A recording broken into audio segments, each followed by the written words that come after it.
Good morning, guys. This is the TNW channel back at you. This is the Mighty W. We're working on today is 2003 GMC Yukon Denali, the big boy. What we're installing today is a wheel hub, a wheel bearing assembly. See how tight that is? Brand new part. We actually got the part from AutoZone. All right, that's the numbers. If you go to AutoZone, get the wheel hub assembly. D as in dog, Larry 515036. Harry and the dog. That's the numbers that you need for that. All right, this is the old bearing I just took off. When you spin it,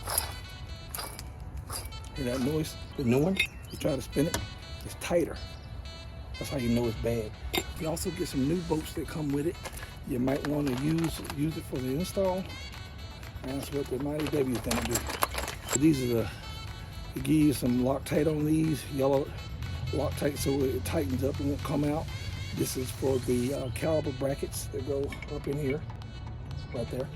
All right, and these are your hub assembly new bolts that screw up in there. So what we're gonna do is we're gonna go ahead and install these new bolts right here, like so. This is a 4-wheel drive, so when you get the wheel hub for your particular vehicle, make sure it's 4-wheel or 2-wheel drive. It makes a difference. All right, we're gonna install the new bolt in the back.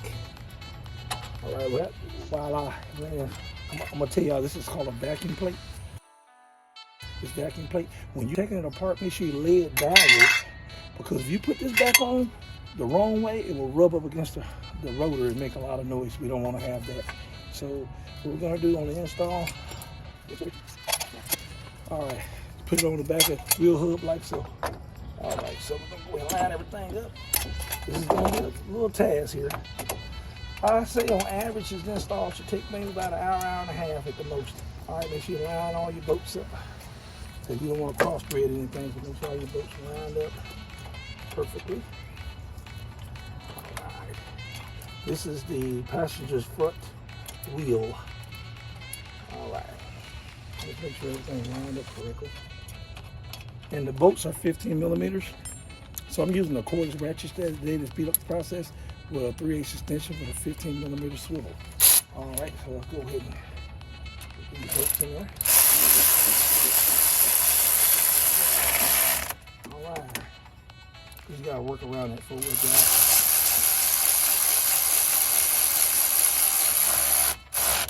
All right, and what I used to break the nuts with was a box end flex, like a angle neck box end wrench, 15 millimeter. And I use a mighty hammer for leverage to break it. Yeah, this top one is gonna be difficult because you gotta deal with the upper ball joint, but just trying to get it started with hand as far as you can. And if you use this swivel, you should be able to get in there pretty good.